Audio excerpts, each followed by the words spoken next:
course, you know from the review of Haggard West, one of the things you were debating about is what does this lead to? Why is this a prologue to what we're going to get? And I'll just leave that out there as a vague question that you can choose to answer how you want. Well, I've spent years working on Marvel and DC comics. I love them. I read them. But I get really annoyed that they keep killing Batman and Captain America, and they keep bringing it back, and everybody falls for it. It gets into the New York Post. But it's like a recurring farce, basically.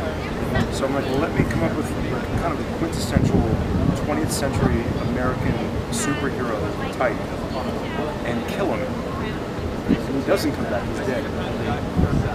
I mean, he still has a big presence in the book, but that in a way was sort of like declaring, it's like, okay, now there's room for me. So Battle Boy isn't so much a new kind of superhero as much as he's just a kid. He's a kid superhero, so he doesn't know what he is yet. Learning to be who he's going to become. A legacy story too. Then kids trying to live up to their parents, having no idea what their parents want for them. That's an important thing for kids. I think so. And discovering yourself when you're young. Discovering yourself, and also owning up to failing. Battle Boy lies. He's lazy. He depends on his dad to help him. He tries to get the easy way out of things, and I think that's something I really think it's just easier. I can't do this math problem. Let me ask mom how to do this. So I try to invest the character with a bit of that, which makes him endearing in a way, but also kind of realistic. Oh yeah, especially at that age, you're going to fail. At our age, right? You're going to fail many times you succeed, really. True. And not giving up is the thing, right? But what the cool thing is his job is to get distracted. I think to find the potential. That was like the real thing I got out of working with Michael Chabon, spending a lot of time working on Cavalier Play with film adaptation. Talking about the invention of Superman. It's an invention. That's the thing that's so amazing about it. And it said, well, we need more of those. We can't just have the branded characters. Spider-Man, everyone knows who Spider-Man is. He's never going to change. He can't change. We're killing her for somehow aiming for the brand. Mickey Mouse will never change. He's always going to be the same character. That was my interest was trying to come up with a new superhero. Someone we haven't seen.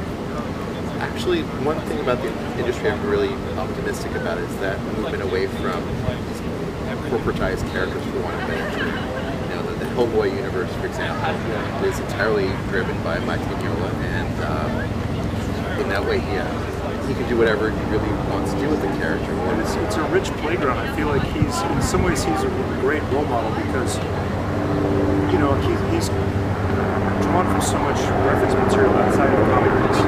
Part of that game, he created space for creators to make things. I find that very inspiring.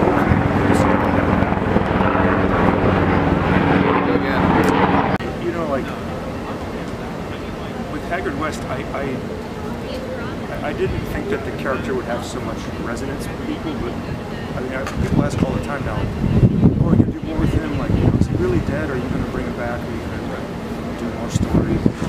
It's like, wow, people really, this is the idea of summoning a hero. It's like a real hero. It's like an idea. He doesn't have all the baggage like Batman, Spider-Man, the story that everyone knows. So that's exciting, right? Yeah, there's other ways we haven't seen that too. Well, you create this whole fictional world for him too, though. I mean, you describe it as an all-American hero, but the first thing we see in the comic is a soccer ball too.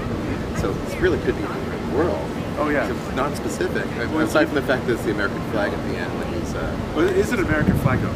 It's not It's not Earth. It's Earth too. My thought is, this was the hardest thing when we were working on the film project with Paramount. This was the hardest thing to sell the executives for us. This isn't New York. This isn't Paris. This isn't Tokyo. This is a different city. This is a different planet, different universe. Okay. Why can't it be? Why is it New York? I'm not Jerry Bruckheimer. Do you really want to see the Chrysler Building blown up again? Right. The Bay Bridge blown up again. We've already seen this 1,000 times, right? But also, more importantly, it's a way to quickly explain why everyone acts as if it's normal that monsters come out and kidnap children. It's the world that the Disney characters live in. You know, like Sleeping Beauty is presumably like the 1200 or something. There's dragons and like talking animals and stuff. It's just zipped up to the future, right? So there's always been monsters. Oh, okay. And also, like the other, outside of my own interest in like, you know, serials from the 30s and 40s and stuff, loving these old films. Like, the first thing I'm thinking is like, well, if I'm Donald Rumsfeld, just throw a, you know, bunker buster in there and just blow all the monsters up. Why, you know, why would we tolerate this? It's because they don't have nuclear weapons. They don't have, you know, all the technologies like the 1930s. Okay. The whole world has evolved a different way. Yeah. They didn't have World War I or World War II. They not in the same way. What they didn't have yet is they didn't have Oppenheimer, so they didn't split the atom. Okay. The God, you'll see it as the story develops. God's the one that have superior technology. It looks like magic to people, but it's merely superior technology. We really did just get hints in Haggard West, didn't we? Little bits and pieces in the background. There's tons of like little impregnated secrets. So we were right to go over it as tightly as we did. I was actually that was amazing. And we were joking earlier too about the even the license plate. It's funny you mentioned that because I was thinking about when I drew that. I remember thinking about the cover for Abbey Road with the 28 if. Right. It's like, is Paul McCartney really dead? It's like I really should. That's why I put the W in the 01. But I should have gone one step further. Like the 19 should have been something specific. Like if I would have thought, well, it would come out in the year, you know, 13. That would have been perfect. I would have thought of that. So this is a kind of a tradition for you to create these great fictional worlds. You just read Heavy Liquid, and that's otherworldly yet familiar too. Yeah. And I just really enjoy that. I mean, that was a visceral response of moving to New York, and having worked in Japan, and just this barrage of imagery you're seeing, because like, you know, the weekly manga I was in, it was called Morning, and the lineup was like a week's worth of television. You know, Friday afternoon you pick up a magazine, Friday morning actually pick it up, and it'd be like, or Monday morning, that was Monday's morning, but it would be a week's worth of content, right? But from an outsider's point of view, it's just like just a ton of stuff. None of it, like one thing is, you know, none of it connected. You know, in any sort of thematic sense, it was like one thing is a cooking comic, and another one is a guy playing tennis, the next one is like monsters. It's just like a day's worth of shows on an NBC affiliate or something. Yeah, pretty much. It's like if you pick up TV Guide, you know, like whatever the weekly programming is, you get it all at once. Right? So. Yeah, it must have been interesting to be a Westerner and all that stuff. So, I mean, how do you approach creating these worlds? They seem to kind of almost grow organically. Is that fair to say? Yeah. You work at that creating. Well, I think especially after spending a lot of time with Shaban, really kind of thinking about the Superman idea, the Superman germ. I really took that seriously. I didn't want to do another Batman book.